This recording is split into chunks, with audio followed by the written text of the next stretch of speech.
السلام علیکم۔ حدیث نبوی صلی اللہ علیہ وآلہ وسلم۔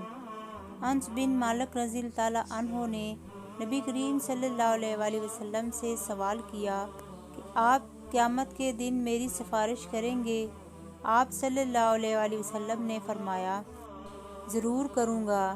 میں نے کہا، اے اللہ کے رسول صلی اللہ علیہ وآلہ وسلم، قیامت کے دن میں آپ کو کہاں تلاش کروں؟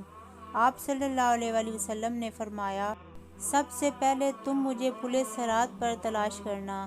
میں نے کہا، اگر میں آپ سے پل صراط پر نہ مل سکوں؟ آپ صلی اللہ علیہ وآلہ وسلم نے فرمایا، تب میزان کے پاس مجھ سے ملنا۔ میں نے کہا، اگر میں آپ کو میزان کے پاس نہ پاؤں تو؟ آپ صلی اللہ علیہ وآلہ وسلم نے فرمایا، تو حوض پر پاؤ گے۔ ان تین مقامات میں سے کہیں نہ کہیں ضرور پاؤ گے۔